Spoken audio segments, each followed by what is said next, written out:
Everyone, this is Christian Karasevich, and you are watching Social Chatter, where we're going to be sharing the latest social media news, trends, and some tools that we've discovered from this past week. So I'm just getting us set up right now, but we're going to be bringing on our co-host. So that's Nick Rishwain, and we're also going to be bringing on our guest tonight. Our guest is Joe Wilson. So hang tight. We'll be right there with you, and we're going to bring everyone in here in a second.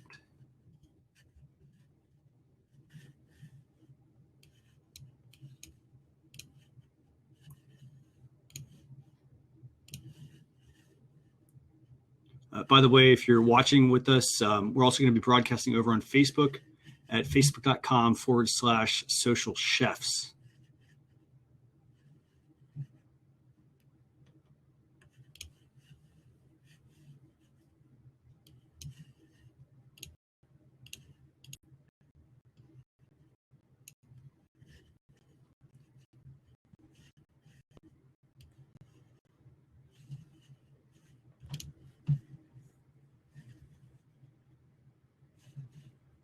So I'm running into one little hiccup right now. I'm just trying to post to the Facebook page.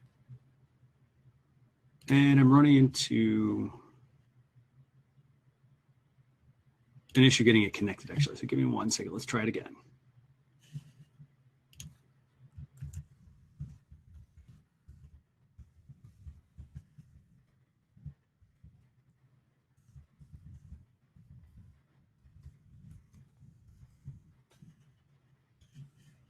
A lot of really great people tonight watching with us. So let's see what we can do here.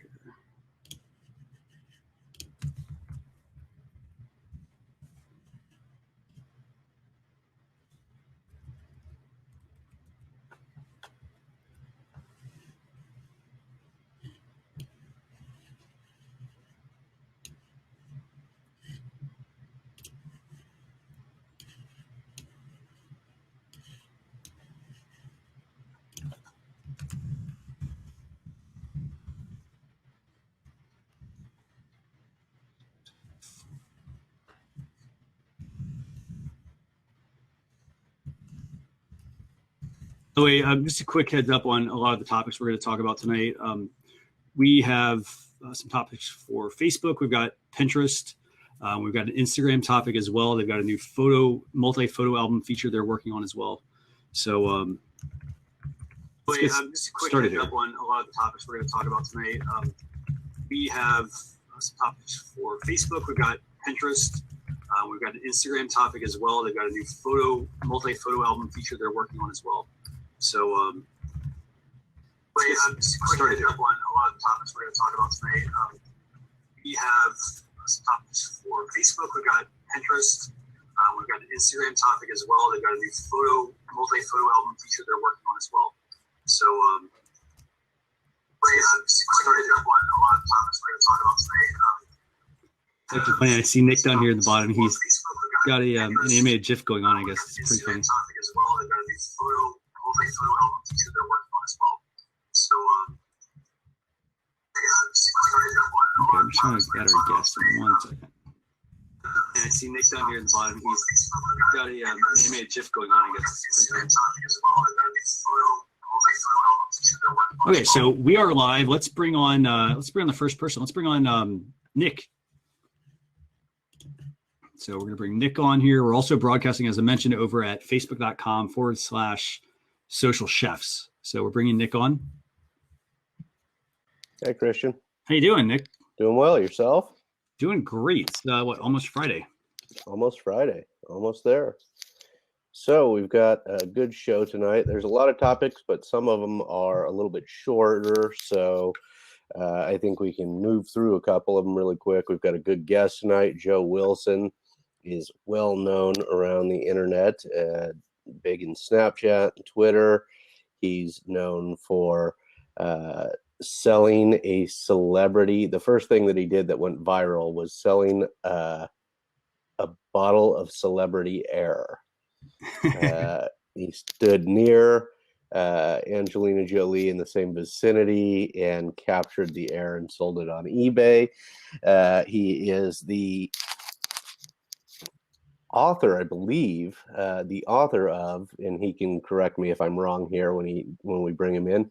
He is the author of Vampire Mob graphic novel, and he is also famous to a few people. He created a slogan that says "We are all famous to a few people," and he sold that shirt. You've probably seen lots of people around the social media sphere wearing this shirt, and that is a creation of Joe's. Cool. And so I'm excited to have Joe on. Known Joe for a couple of years through social media. Have not met in real life yet, but he will be speaking at Summit Live. So look forward to meeting him in real life at that time. Should we bring Joe in? Yeah, let's bring Joe in. So Joe's going to come on with us here in a second. All and right. for those of you watching, we're also on Facebook.com/social chefs. That's where we're watching. How you doing, Joe? Good. How are you? Nice Hey, to meet you. Joe. Hey, Nick. How are you? I'm doing well. I'm good. I'm an author. Right? Did you hear about that? Yeah. Yeah. And that's what I was thinking. Is Joe the? I know you don't do the graphics, but Yeah. It's Vampire Mob started as a live action series, and Marsha Wallace, who was the voice of Mrs. Krabappel, she passed away before we started making the next one. So I decided to make a graphic novel series with the show to keep her character alive. Nice. And issue 2 comes out this year. Excellent. I've seen a bunch of it. It looks great. There's like 30-something pages drawn. I think there's 6 more on deck, something like that. And I know that I was incredibly short and swift with your illustrious career. There's a lot of other items that you've really dabbled in a great deal of things, from acting to being a private investigator. Selling True. Celebrity Air was a big one, and you've done a lot of other play shorts and other items. What did I miss, Joe? What else did I miss? I did stand-up comedy for a long time. Most people don't know I was an installation artist for a number of years, performance artist, which is how I got into stand-up and acting. And I post too many cat pictures. That is something a lot of people need to know. So don't follow me. If you hate cats, do not get anywhere near my anything. Like, don't. You'll hate it. Excellent. And you've been active in and I'm in a band with my cat. Yeah, he's in a band with his cat, and he is a lover of coffee. That's a Songs for Napping. It's one of our albums. We don't make music. We just do the covers. It's Mike and me, coffee and catnip. Our individual addictions. Yeah. Yeah, but Mike is my go-to social media crutch, and every morning he sings on my Snapchat. Yes, he does every morning.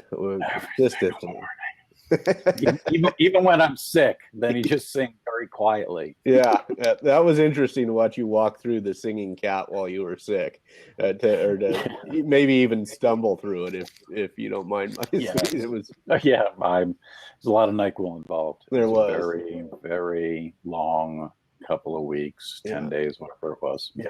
Yeah.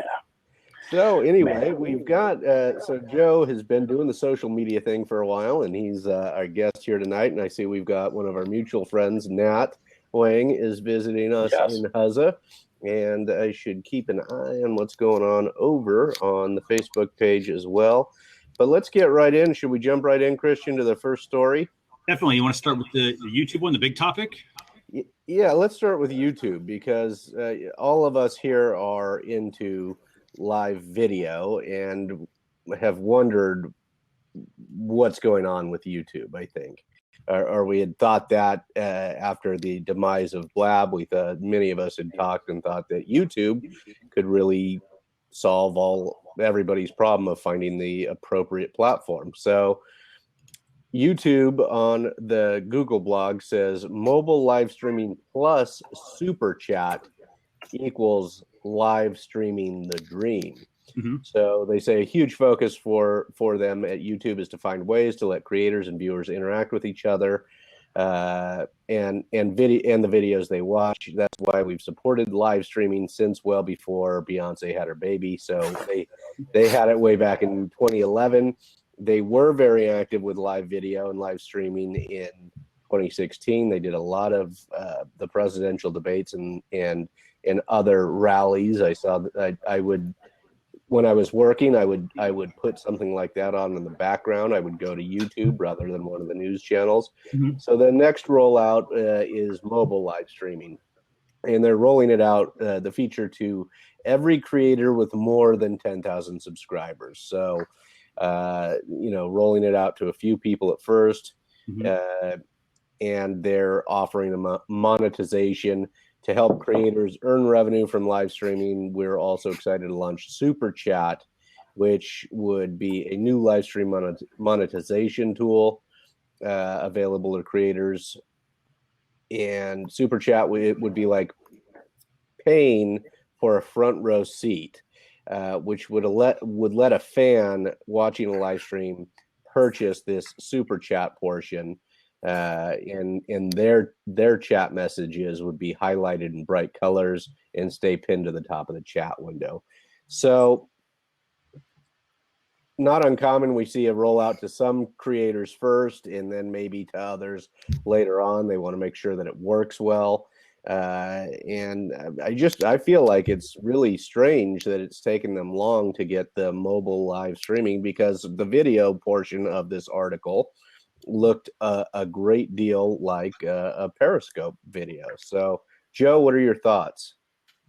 I think the slow rollout's always smart. It gets everybody talking, and then everybody can deal with, I don't know how many subscribers or YouTubers are at the 10,000 subscriber level, but I'm guessing it's a whole lot less than everybody. But the comment for cash thing just seems, I get it, I understand it, I know they're wanting to monetize it, but then does it turn into only people with money get to talk to you? Because for those, let's say, who are more genetically blessed and young and in front of the camera and female, that level of commenting is going to end up being a lot of cash. And I'm imagining the bankruptcies caused by comment cash spent on YouTube. But I get the idea that they want to monetize it. I get that. That makes sense. But I don't know. Money for more attention? Yeah. It does. It seems. It threw me off a little bit. I thought, well, that could be good, but bald middle-aged man like myself is probably not going to get a whole lot of extra monetization out of this. But you're right, others will. We'll see how that goes. I don't know how much I'd be willing to pay to interact with somebody. So, Christian, what are your thoughts? So I love the idea of rolling this out to people with 10,000 or channels with 10,000 subscribers. It's great that they're doing that because, you don't have it builds up the buzz, as Joe mentioned. But at the same time, I think that they set a number. They didn't just say like, hey, we're only going to roll this to verified accounts. So people know, 10,000 subscribers, that's what I've got to actually get to. So I love that part. As far as the monetization side, I really wished that they had not made it where the comment would get pinned to the top.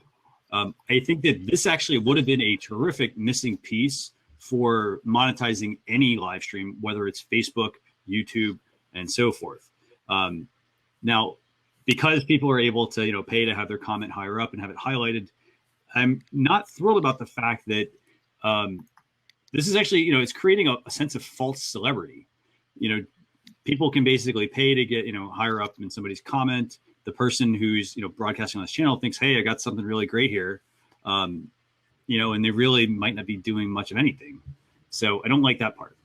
But I love the fact that they've finally started rolling this out. Yeah, I think it's a long overdue. So businesses, keep an eye on it because it could be something that could be very useful for businesses. But you do have other options right now. You've got Periscope and Facebook Live.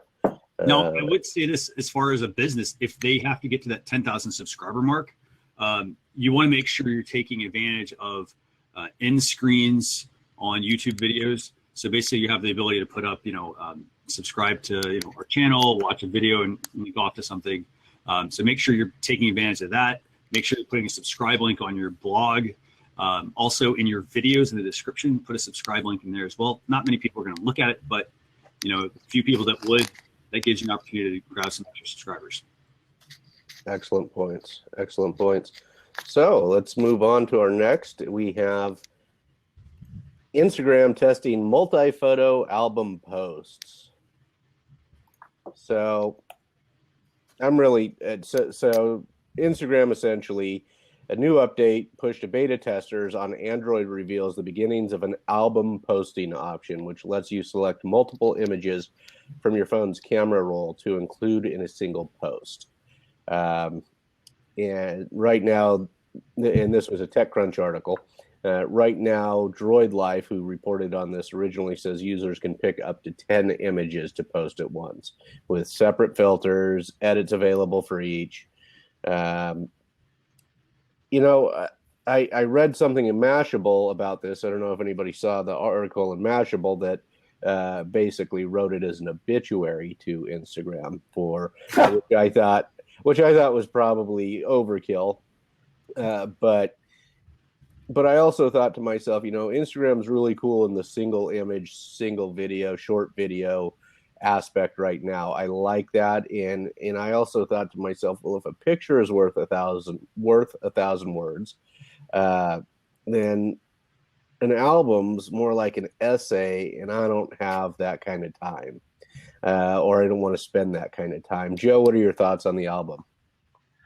I can see a lot of possibilities in terms of storytelling and doing, even like sequential art, comic books, graphic novels, that kind of thing would work in a little sort of like a 10-panel thing. And I've used a program called Diptych, an app that lets you essentially create a video that you upload to Instagram that has multiple pictures on it. So it's not like that hasn't been possible through a third-party thing.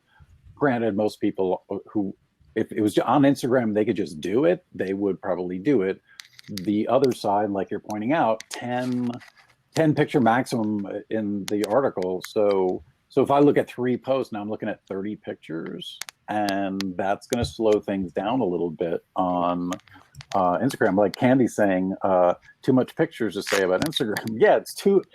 I understand why they would want to do that, much like adding stories, much like adding going live, but and I'm not one of those like one social media platform will kill another because of this or that. I think there's enough people on the planet to keep a bunch of them going, like grocery stores. We all eat, but there's a bunch of different places to eat. So we're all going to be fine. There's a lot of money out there, a lot of people.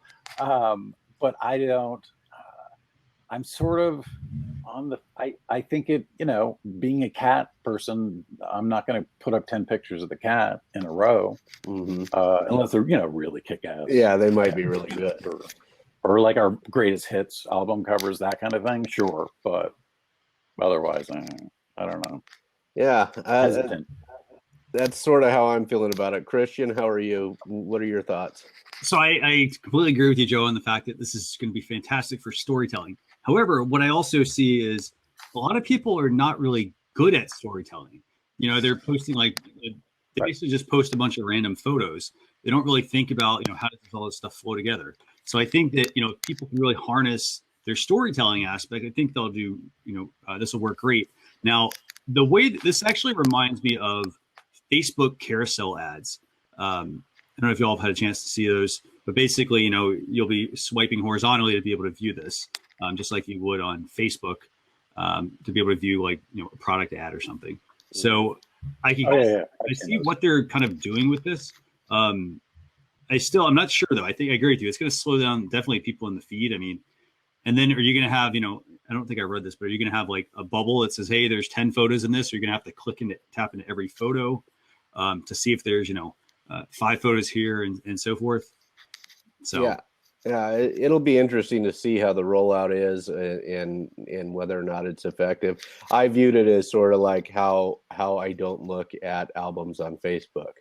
That was kind of my experience, but I also have some other have more family and friends and things like that on Facebook from, years ago. And I just don't spend a lot of time on the albums. And that's kind of the nice scrolling feature of Instagram. I can go through 100 posts and get some chuckles out of it without spending a heck of a lot of time. So, and it also makes people choose a good image.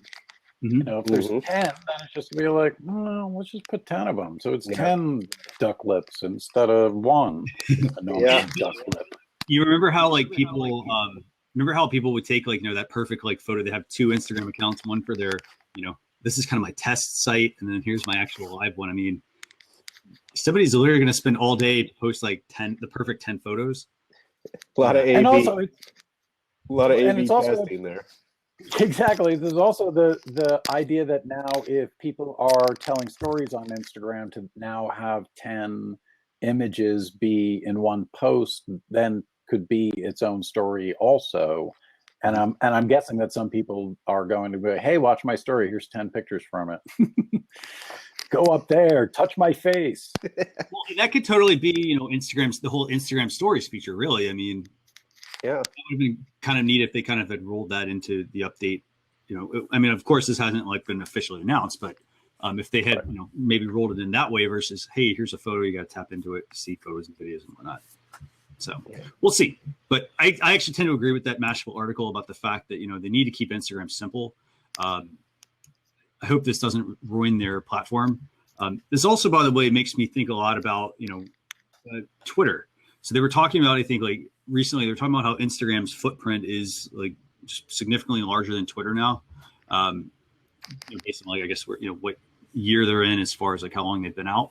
And, this just, nobody really is going to Twitter. And this kind of is essentially like Twitter. I mean, essentially if you're on Instagram, you quickly scroll through, a photo, video. So, Christian, I didn't include kind of a really cool story. I think Joe, I think you sent the information to Joe. Joe, did you see the story on the Pinterest visual discovery that was probably not on your list because I shared with you my list and I think I missed one. But Christian, I missed that one. I went off that. I went go into that for us, Christian, because it was pretty cool. Yeah. So basically, moving on to the next topic, actually. So topic 3, Pinterest has this really cool discovery tool, basically a visual discovery tool that they're working on. It's called Lens, and it's really neat. It's basically so you know how Shazam, you launch Shazam and you can listen to whatever music's around you and it'll pick up the music. But what this does is you basically hold your camera up to something in this app when it launches, and it will tell you different things about what's in the image, and it'll basically surface related content. For example, let's give you a good example actually from their article. So let's say you're looking at, let's say you're looking at some food, and actually, because I thought this was a really good one. So let's say you're pointing your camera through the Pinterest app at broccoli or pomegranate. Okay. So what's going to happen now is it's actually going to surface recipes, patterns, and colors and whatnot that are in that image that it's basically picking up, and then it's going to show that to you, the user. So I really like this. I mean, I think this is image recognition, essentially, right? Is what that's what they're doing. I think it's pretty cool. It's facial recognition for food. And I recognize you are the face of asparagus. and here's some recipes, consumer goods, and exactly.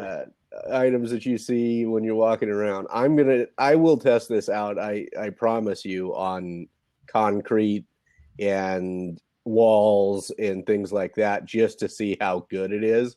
That would be my way of testing this.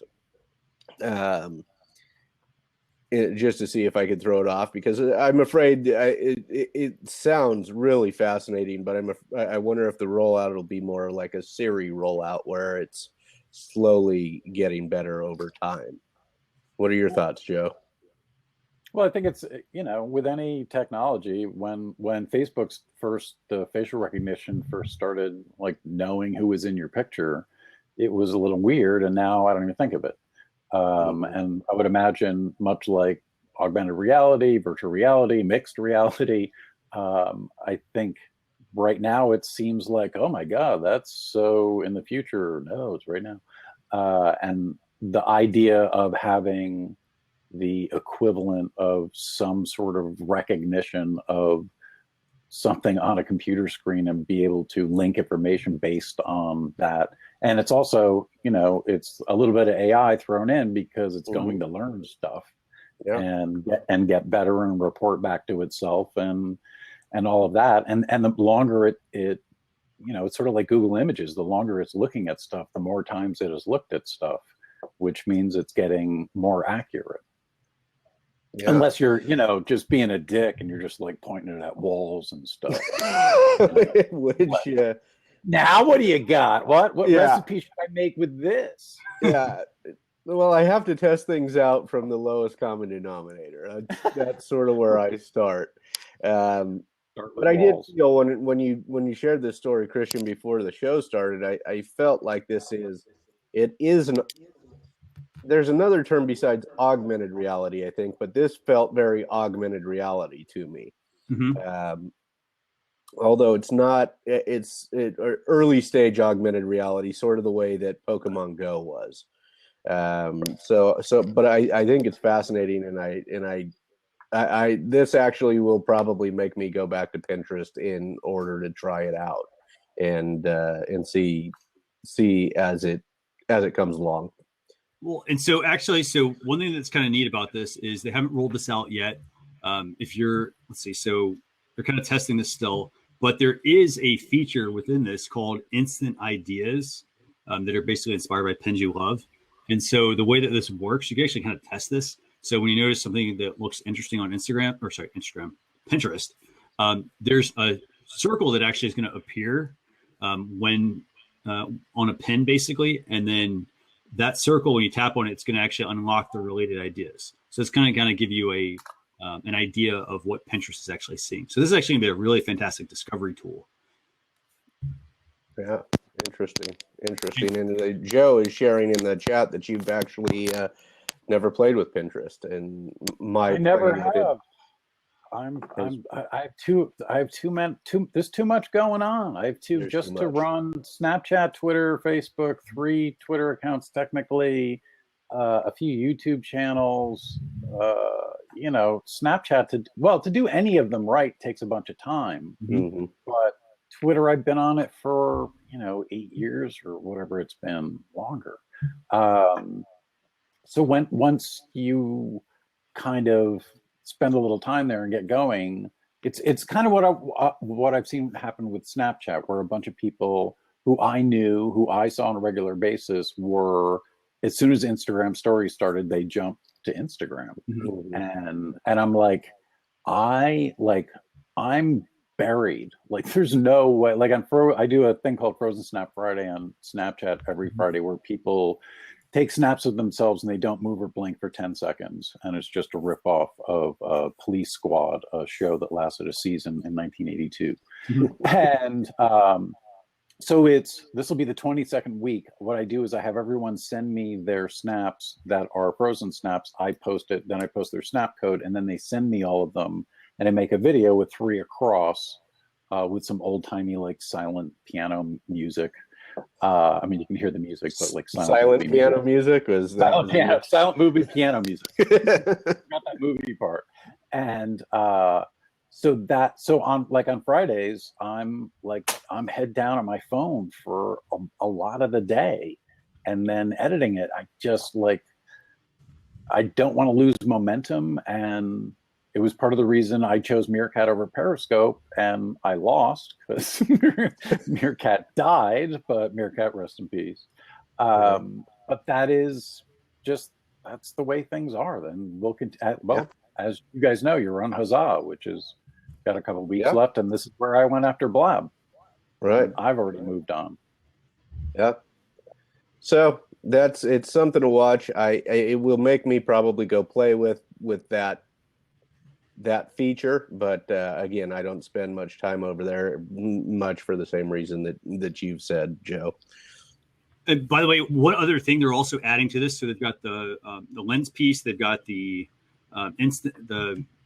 what's it called? Sorry, it's called the you got the Lens app. They've got the Instant Ideas, and they also have Shop the Look, which they started rolling out back in 2015, and they're kind of using that whole like circle thing.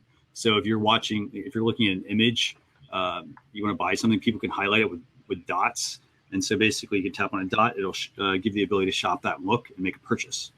So tie in that technology. I like the fact I'd rather see that than paying for a comment. Yeah, the ability to purchase something that you like, that tie-in's nice. All right, so next up we have this is also you, Christian. This is because I've never used either of these programs. Hootsuite just purchased, I believe, Ad Espresso.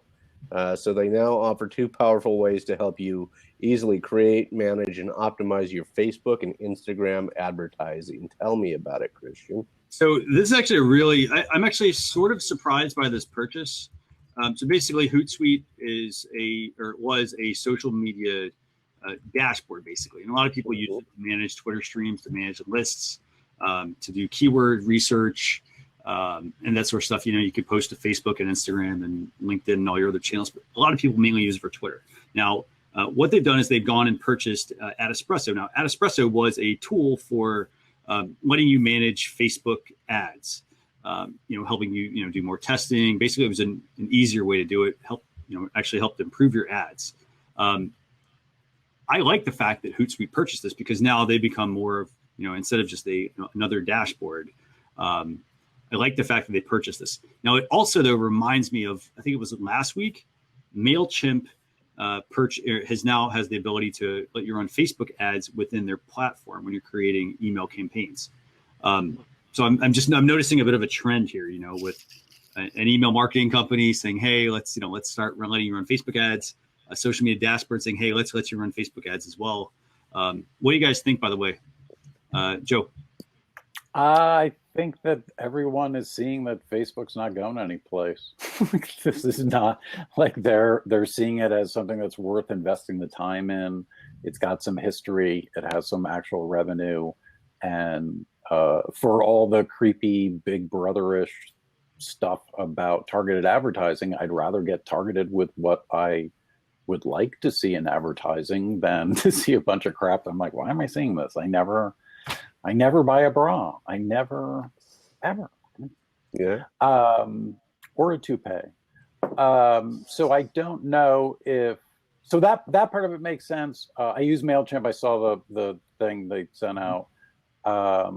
And I ran some Facebook ads. I guess what I just reading on the website, the description of Ad Espresso, when I see automated, it always kind of wigs me out a little bit. But I know that, in terms of testing, they're saying, look, you could run 100 ads using this and test a bunch of different, test it 100 times rather than sitting down and, manually doing one after another and adding and doing whatever the switch is on the demographic or the actual graphic, the words, whatever it is. So that, if you're hardcore on Facebook, it seems, and you're spending dollars on those ads, then it might be, I would at least try it because it seems like it might speed up a couple of things, especially if you are doing testing. Yeah, and I have to say that I have no input on this one whatsoever. I've never used the Hootsuite dashboard. I've used we use another dashboard at work, and I do one personally, and I have not used Ad Espresso. So I'm sort of out of the loop, but at the consolidation of these types of companies does not surprise me. I think in order to grow, they need to be able to offer more services. And I think it's also good. It's also startup mentality that people think, we're going to do a round of funding and then get started up and get bought out. And then we're all going to walk away with a chunk of change. And Huzzah, to some degree, is doing that a little bit with Kickstarter. They're becoming part of the company, but when you get swallowed up, it is to your advantage. It is not to your disadvantage, unless you just want to dump it. So there's also that in play. the sort of VC mentality of how fast can you make 24%? I think, by the way, I think off of this, I mean, I think, kind of looking at, the tea leaves here, I guess, I actually think you'll see, for instance, probably Weber probably step into this game at some point. They're going to want to make sure they keep up with MailChimp. Maybe, I don't know if ConvertKit will get into the game as well, another email marketing service. I don't think Buffer really will. I don't know if they'll get into doing this because, I mean, they were kind of, head and shoulders above Hootsuite after Hootsuite kind of dormant for a while. So we'll see what happens. But I mean, this is a good move. I mean, I think in a way, I mean, like you guys said, Facebook's not going anywhere. And Buffer's social media team is hardcore. Like they are all over Twitter. I have had, and I once in a while use Buffer. I use it every week a few times, but I don't sit down and schedule a ton of stuff, which I think I have less of a problem with scheduling tweets if I have time to answer people. But if it's just like I'm leaving Twitter for 2 days and let the machine do it, then it kind of feels like a machine did it. Yeah. Well, I mean, in a way, you still have to plan out the content too. I mean, that part, yeah. I mean, a content schedule is one thing, but then to sit there and actually schedule everything and figure out times and all the rest of that is, I'm less interested in doing that. Yeah. Yeah. All right. Well, let's. Like a snapshot. What do we have next? Yes. The next up is Facebook Friends Day, which we see this every year, right? It's where they put together a bunch of stories for you on the 13th. Facebook on February 4th was their 13th birthday. Or February 4th, excuse me. And they'll be sharing some of the stories of powerful connections made in their community. They had some big community thing together in Menlo Park. And your Friends Day video will be coming up soon, it looks like. So you'll see personalized Friends Day video at the top of your news feed in celebration of this. I like watching these every year where they kind of have all the pictures of your friends and whatever you did with those friends during the year. I like to watch them. I don't even know, but I don't know that I share them because they seem to be just overwhelmingly shared, and I get tired of them. I do like to look at it each year, though. What are your thoughts, Joe? Every day is National Pizza Day. Was yesterday. Ice cream day, beer day, coffee day, shoes day, shoelace day. A favorite among people who were in the shoelace business. So I'm all filled up with the days, and just because they can crap out an algorithm that can slap together a bunch of images that maybe you like and don't piss you off. it's like, oh yeah, there's my dead pet. Oh, we're not friends anymore. You bumped me out, Facebook. Thank you. So it's not a perfect system, but like you said, it's fun to look at them, and I think most people aren't just like, they think Facebook is social media. They don't look at anything else, and the rest of it is like this weird magical forest that they just like. But everybody, my mom's on Facebook. Everybody's on Facebook. Right. Facebook is like the neighborhood that tells you what kind of grass you can grow, and there's also lots of yelling. But yeah. Christian, thoughts? I think that, one, they do this, they tend to do this every single year. But I think the other thing that you kind of have to remember with this is, I like the fact that it does, I really wish the algorithm would be better. Some of the photos that they kind of pick or the moments aren't exactly, the best moments. But I like the fact that, this also reminds you, hey, how did I meet that person? Hey, that person happened to be a business associate or somebody I met who was a client who became, a partner in a business and so forth. So I like the fact that they do highlight that and bring it back to your attention. Don't you like you're data mining your own data? Yeah.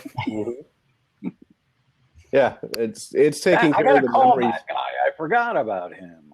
Well, I mean, after you get so many friends, I mean, you do kind of, showing up in your feed. I like it because it takes care of the memories for me, and I don't have to remember anything ever again. That's a great feature.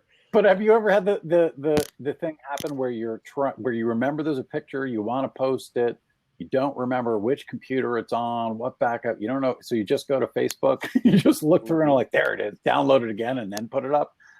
That's not good, but I've done it a ton of times. Yeah, excellent. All right, so let's move to our last story of the night because we have some tools. Christian's got some tools for us to share. So Periscope CEO Kayvon, and I'm going to mess this up, but I think it's Beckpour, is now running all of Twitter's live video products. So he is now been promoted to, I think he was actually last year, he was promoted to the Twitter executive team, and he is in charge of all their live video products. The COO is still inking the deals on video, but Kayvon is now in charge of everything live video related. And my thoughts are that this is what we've been seeing from Twitter in the kind of integration of Twitter and with Twitter and Twitter Live, which still, I think on my phone is still opening up in Periscope when I look at a Twitter Live video.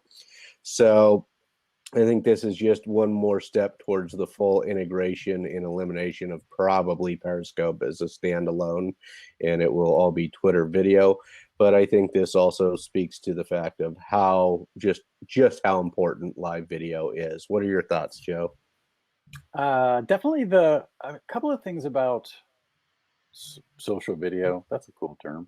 Live streaming, whatever you want to call it. When I think, Nick, we met on Meerkat.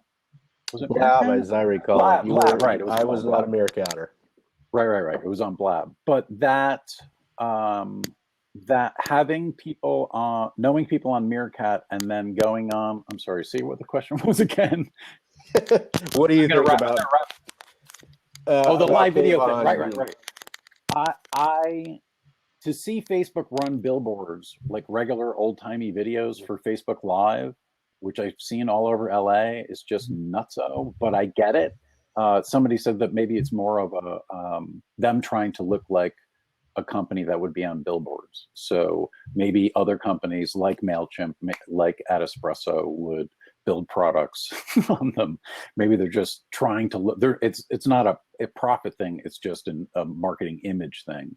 But I've been every Wednesday I do 2 hours of copyright violation on Periscope, where I play songs that people tweet. It's called Song Request Cage Match. They tweet it with a hashtag, and it's a YouTube link. And I play the song, and then everyone in the comments votes thumbs up or thumbs down on the song. And then I do a drawing, and somebody wins stuff at the end of every show. And I've been doing that since Meerkats. So like 18, 19 months, 20 months, whatever it's been. I was launching out of Periscope, and I was out of Lana Locke, Michelle Baki, asked me, she was like, are you launching off of Twitter? Or are you launching off of Periscope? And I'm like, I haven't tried it. So the last, I guess, 3 weeks, I've been doing it off of Twitter, which then shows up also on Periscope. Mm-hmm. So two things. There are some people who were in the stream on Periscope or the scope and didn't have a Twitter account and didn't use Twitter, didn't know anything about Twitter. So there is some of that. I don't know what the percentage of the user base is, but if there are, and I'm guessing there are a ton of people who just use Periscope and never use Twitter, if there's a way that they can run parallel systems and have the backbone of it bounce out, whether it's Twitter and Periscope or just Periscope, if someone is just there, might be worth it to keep that base. But because they're part of Twitter, it's not like they're a standalone company like a Meerkat. So it appears to be a possibility that maybe keeping Periscope as its own thing is smart. I just don't know if it's worth the overhead to do it, because Twitter is not exactly swimming in cash. Not exactly. Christian, what are your thoughts on this? I actually like the fact that the Periscope CEO is actually handling a lot of this. I think that it's going to help, bring them to more unification of the product. To me, that's actually huge. But I also, I think, heck, maybe at one point, maybe we'll even see Vine I don't know, maybe we'll see the Vine app somehow tie into this somewhere. When they're doing what they're doing. But I do wonder, just overall, I like the fact that they're consolidating a lot of this. But I also still question, they're going to have to do something to get people to come back. Change up what they're doing, just do something a little bit different. I don't know what it is. They're trying different things, but that really to me doesn't, it's just, hey, we're moving around in a circle. We're not really like changing our direction to actually go where we need to go. So. And the way Facebook started doing the live streaming is that they, much like YouTube is doing it with the mobile, anybody over 10,000 subscribers will get access to it first. And it was the same on Facebook, where you had to be verified a celebrity or some degree of celebrity to get access to it. And then everyone had it. And still their algorithm treats anything like that like gold, because it shows up instantly. How long that lasts, I don't know. And I also don't know how, because I saw this on Meerkat, I don't know if human beings are really meant to live stream all the time. I don't know. I think there is a percentage of the population who is maybe meant to be in front of a camera and talking. And then there is perhaps some folks who maybe that isn't going to be their thing. They're not comfortable doing it. And so there's going to be some kind of separation of the behavior, but it is going to be much more prevalent. I think it's, that like Ryan Bell from Summit Live just did the 360 live stream of Obama's last speech in Chicago, and it's getting to that point, and I don't think most people know that is happening, and Facebook is probably going to be where they learn about it. Yeah, I agree. I think this is a good move. I don't know that it's going to turn the dial for Twitter, but as an avid Twitter user, I don't think Twitter's going anywhere either. I just don't think that it's. I think where they may be going is acquisition by somebody else. Who I'm just amazed that Twitter is. There is no newscast without Twitter. None. There's no. So when you have remember when you got on Twitter and everybody's like, what's Twitter? And you felt weird saying I tweeted and tweet and you what? And you're this weird alien from another world. And everybody knows what the hell you're talking about. Everybody. Much like live streaming. Like with Meerkat, I remember people walking around with their phones and they'd be like, I don't understand why everyone's treating me like I'm some weirdo walking around talking to my phone. And it's like, yeah, because they don't know anything about it. Nobody knows about this. What are you talking about? Like, you're talking about 100,000 registered users, most of them who never used it. So yeah, no one has any idea. Still, I mean, if you look at the percentage of the population, still most people don't know. Like even this, just to have 3 people push it out to Twitter, push it out to Facebook, most people don't know that is a possibility. And I think Joe there's a and I had certain this mindset. conversation once. I think it was in Snapchat. We had a conversation once about his Frozen Snap Friday when he was doing it in a restaurant and nobody was looking at him, like it was just not a big deal anymore. And I realized when you did that, Joe, that I live in Northern California and you live in Southern California. Because if I do it in a restaurant, you get weird looks. I still get weird looks. I'm not saying that I never get weird looks. I had the thing where I've been online at the grocery store and went like this, and the cashier and the person who was in front of me were both looking at me, and I was holding it for 10 seconds.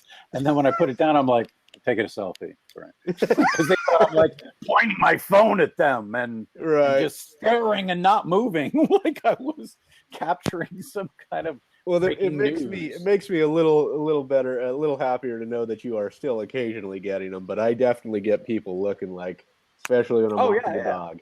Like, what is he also doing? The mannequin challenge, I think, helped get the word out. I heard from someone who did a Frozen Snap recently, and they said they were watching and walking around, and when I stopped, they came over and said, "Are you doing the mannequin challenge?" I'm like, no, I'm doing a Frozen Snap, which predates the mannequin challenge by 10 months.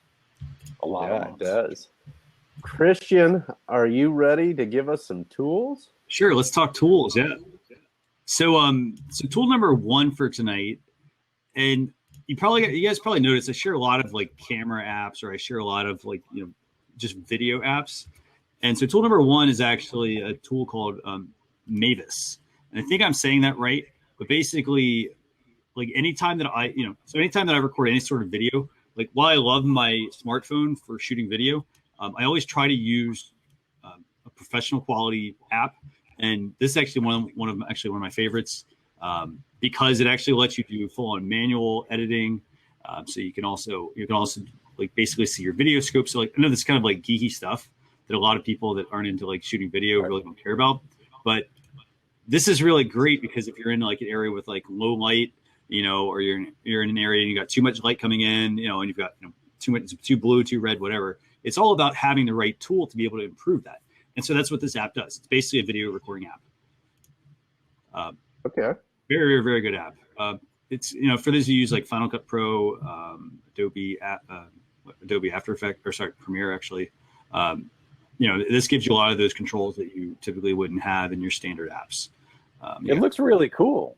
Yeah. I mean, it looks also the external sound input, and that you can manually control that input. I think it is, again, for the people who want to have that out of control and know what the hell that control is going to provide, rather than someone who's like, I want to shoot a video that looks like a movie, and then they're like, I'm never going to figure this out. This is too complicated. And that's actually the thing. Like, I think once people actually see how useful this can be to them, I think they'll buy into the fact that, like, you know what, this is actually something I should invest in. You spend $16.99. Right. I mean, it's not much. I mean, but the other thing also with this is, like, people buy smartphones. You spend how much does a smartphone cost these days? Right. We spent $1,000 on a phone, basically. And I also had the experience recently. A friend of mine who's a filmmaker, and I've worked on his stuff. He's worked on mine. I never take the Canon 5D that I have that I shoot video on. I've shot just nothing but video on it. Mm-hmm. And I've taken very few still pictures. And I'm like, let's just go downtown to LA, just park somewhere and just start walking around and taking pictures. And it was, and I haven't done that in, I can't tell you when. I went to school for photography, so I have a lot of familiarity and shot all kinds of different things. But to be walking around with a giant camera and a giant lens, you're the weirdo. You're the oddball. You're the person that, like, some guy's yelling out of his car, where are you going? What are you taking pictures of? Like, I can't just walk around with my camera, because and the other thing was weird is that I take a ton of pictures with my phone, and it's like shooting with a 2 1/4, like a twin lens reflex, because you're looking at a bigger screen and you compose differently rather than bringing it right up to your eye. And it changes how you are with the environment. And when you have a giant thing sticking out, people tend to like stop and let you take the picture. Where if I was just walking around with the phone, I would have been just some other guy taking pictures with his phone, and no one would even notice. Isn't that interesting? So with that app, for like the movie Tangerine that was all shot on iPhones, to use an app like this, and really, like Vampire Mob, the series I made, we shot the first season on like mini DV, like old school video cameras, and then went digital. So the phones are almost like shooting on a 5D, like a first generation 5D. It's really good. I mean, you're just eating a hard drive, and that's the next challenge, is if your phone doesn't have enough to play with it, you're going to be dumping on a regular basis. Yeah. It's funny that you bring that up about the camera, though. It's an interesting, because I watched it, I think it was after the Super Bowl, and I was at a press conference. It was either that or it was some other press conference for our president or something, and all the reporters were using the real cameras, and it seemed so strange to me that they were so close and yet using a real camera. I'm thinking to myself, aren't they just using their phone? Like, these are the cameras we grew up with. And also those cameras they're so stupid. They're so big. They're so loud. They're doing stuff that was invented in the 40s. And to have a mirror that's going up and down when there's no film is stupid. There's no reason to do it. It just makes everything bigger. And when you have like just even one of those going off in a room that's got any kind of reverb, it sounds like you're shooting off a cannon. It's ridiculous. And you can get my buddy Cassidy, he's shooting with a Sony, and the image quality is better. It's not full frame on the sensor, but it's a smaller camera and it's like with a Leica with a rangefinder. It changes. The changes in the technology. Christian, what's up next? So tool number 2 for today actually is a very, very great tool. It's a marketing automation tool, and it's called Drip. And it's owned by Leadpages. So Leadpages bought them, I think it was last year. But this is a really, really, really cool tool because, for example, I'll use a Facebook example here. So let's say Christian disappeared. He did disappear. Let's see if Christian, he comes back. Did Drip stop you from talking about it? Is it just? Yeah, what happened there? I don't know. He's gone. He runs a lot of operations, a lot of applications on his computer. I'm guessing that's what happened. And also pushing to Facebook, it takes a little more. It does. And because we did Classic Movie Salon, I guess he is here. He's saying hi. We did Classic Movie Salon here and always pushed to Facebook, and now we're using Smile Time. And what's great about Smile Time is you can see the Facebook comments, but you can't comment on Facebook. So you still have to keep popping tabs back and forth to be able to talk. Maybe hit refresh, Chris. Something said. Yeah, hit refresh. That's the go-to. That's at least the go-to. That has been the go-to since the Blab days. Yeah, exactly. It's the restart of computer crashes. Yeah. Have you restarted it? Didn't do it. All right. Well, Christian, I don't know what to tell you here. Do you know anything about Drip, Joe? I looked at it and looked at the website, and again, it was that automation thing, and I, for people who are hardcore marketing, hardcore doing stuff, and have budgets and are running with it. But if you're a solopreneur or that kind of thing, I don't know. I think it really depends on your business and what you're trying to do. Yeah, Chris is saying it's a marketing automation tool that can handle repetitive tasks. Yeah, actually, that's what I mixed up with the other one. This was the one that you could test all the Facebook. So you could run 50 tests instead of having to manually run 50 different ones. This is the one that, I mixed this up with the other thing we were talking about. Okay. Right. So that part of it would be a time saver, definitely. Yeah, and we use in the office, we use another service, but I have to tell you that I don't think for many, for tracking and activity in automation, I think some of what they do is really good. And the ability to track who's back on the website and who's come to the website and who's opened. But I have to think that Drip or something like them has got to be more user friendly than the application we're currently using in the office, because I hear about people using it and I'm supposing that it's a solid operation. Our final task our final tool for today, which I imagine Christian's going to tell me about because he's a tools guy, and I am like you. There's limited time, and it's got to be a time saver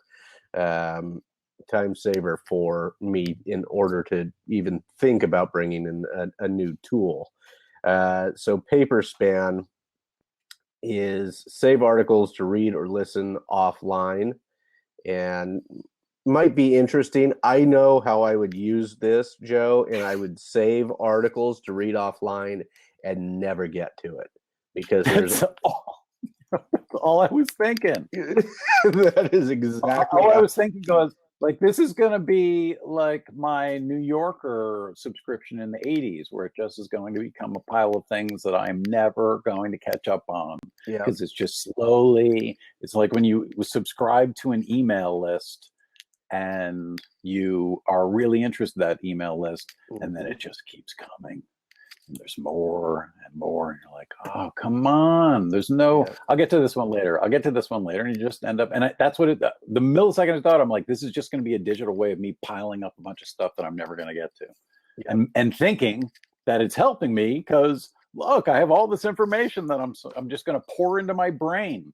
Yeah, and Joe, I did the exact same thing. Strangely enough, I used to be not compulsive, but I used to, when I was interested in the topic, I'd buy the book intending to get to it and never get to it. So I've had to actually stop myself from even buying the book. And I try to stop myself from hitting the subscribe button. And I think this would be one more thing, because there would be a great article in the Atlantic, or it'd be a great article in, and finding the time to read one article from the Atlantic because they're really in-depth long-form articles, gets pretty hard. So I think of this as a tool. I think you'd have to be a pretty prolific reader with all your other tasks to find this useful. But I think for those who do find that they set aside time to read every technical article and thing like that, then maybe this would be of value to them. And also, I think for people who, if you are working in social media and you really need to know the latest thing on everything, this might be, I mean, the way I do it is I just like put a chunk of time to the side and like, this is what I'm reading. Like, but because I know if I stack the stuff up, I'm never going to do it. I'm never going to read it. That's exactly right. So you have to set aside time to do it. And one thing I talked about with Christian is, in some of recently in a blog post where there was dozens of items that he was going to put in a blog post after the show, and I said, cut some of them out, because by the time you're done writing it, it's going to change. That's the way it is in social media. By the time, if you take some of those small items, Christian, glad you're back, but that's my feeling on it, is that in social media it changes so rapidly that pick up the big items, and on the smaller items you just really have to, okay, interesting, that changed, and move on, because it will likely change again. Christian, I'm glad you're back. Would you like to take us out? We are at time tonight. Definitely. I don't have any of my links. For some reason I can't get any of the document up either, but I don't know if you want to drop any of those in the chat, but I want to say, Joe, it's been a pleasure having you on. I don't know where we're at in the show. I guess we're at the end. Is that where we're at, Nick? We are at the end. We are finished. We talked about PaperSpan. We talked about PaperSpan, and neither Joe or I are going to use it. So I think no. So the one thing I actually thought that was really cool about that was just the fact that you could listen to the articles. Just because, but I agree with you all. Like when you put stuff into Pocket or Evernote or whatever tool it is, you end up with this big backlog. Now, it actually is funny because off of that, there actually are other tools that come out that say, hey, don't read that, haven't read that item in Pocket. This tool will automatically go in and delete what you have in there. So it is kind of funny. So for every tool to help you, there's a tool to, clean it up. To undo it. Yeah, to clean it up. So Joe, it's been a pleasure having you on this week's show. What's the best way for people to get in touch with you? I'm at Joe Wilson TV everywhere. So if you Twitter, Instagram, Snapchat, Facebook, YouTube, you can find me there. And if you're on Snapchat and want to not blink or move for 10 seconds, Frozen Snap Friday is tomorrow, which also goes into Frozen Snap Saturday and Sunday because it's the weekend, so they really, it's too much to do. So I'll get them Sunday morning right before I start editing. Very glad to check this out. Tell us about, you've got Summit Live coming up. You're speaking at Summit Live. You've been invited to speak there. I don't know if you can share what you'll be talking about yet, or if that's quite. Oh no, I'm writing it. I'm allowed to. I can do whatever I want. It's a free country. Excellent. Bring it. I am going to be kind of telling a story about how I went from trying to tell stories as part of the entertainment industry to telling it directly to the community, people who wanted to hear it, and how I learned social media isn't what everybody seems to think it is when they start. and then it gets into my wife Kathy had cancer and beat it last year, and hundreds and hundreds of people bought shirts and spread the word about the shirts, and it really helped everything. So it's kind of a part. It's a bunch of stories, but it's stories that, like, here, here's the lesson I learned from this story. Here's the lesson I learned from there. You have some takeaways. You have some things. There's going to be slides, I hear, if I figure out how to do it. And I will. And I've never been to any kind of social media conference, so I'm psyched to go. Yeah, I'm excited to hear you share there. And one of the things Joe often says is that it's not about the platforms, it's about the people, and I like that, and it seems to fit into my view of social media. Get to know the people, and we'll find each other regardless of where the platform, what platform is next, and which one comes, and so I hope that. I hope that's part of your message. I imagine that's part of your message to people there. But it's not like quit social media. Everybody in this place, stop screaming. You're wasting your life. I'm mad as hell and I'm not. Yeah, I didn't think that was going to be it. But any other big items that you'd like to share with people before we close out? Sunday we're doing Classic Movie Salon. We are watching I know Colleen, Colleen Costello, my co-host, is watching over on the Facebook. We're watching The Secret of Convict Lake. What we do is it's like a book club. We've done the 65th week, I think this week, 65 weeks. It's 4 people, 3 time zones, 2 countries. Matthew's in the UK. He's a historian. Colleen is a huge classic movie fan. Tachi is a PhD media professor, Dr. Tachi, we could call her. And I tell stories. And we all watch the same movie and then get together and talk about it for 2 hours. And people jump in the comments. And we did that on Blab and then Huzzah and now Smile Time. And that's Sundays at 2 p.m. Pacific, 5 p.m. Eastern. And then on Wednesdays, I do Song Request Cage Match from, 6:15 to 8:15, right? No, 7:15 to 9:15 Eastern. And the opposite of that, Pacific. But it's fun just to like hang out and hang out with your neighbors and listen to music and have them find like crazy songs. And our request assignment this week is personal theme songs. Oh, cool. Very cool. That'll be all right. And with looking forward to meeting you and looking forward to meeting Nat too. I'm excited about it. Summit Live just a couple of weeks away now, so looking forward to it. I think we'll have a very good time. Nat, thanks for being here. Colleen, thank you for showing up over here on Facebook. Sean Morrell, thank you for joining us. And we had Vincent Orlick for a short time, but he's had a long day. So thanks again, everybody. I'm Nick Rishwain here with Joe Wilson and Christian Karasevich. Thank you, everybody. Have a great night. Thanks, guys. Thanks, everyone. Bye. Bye.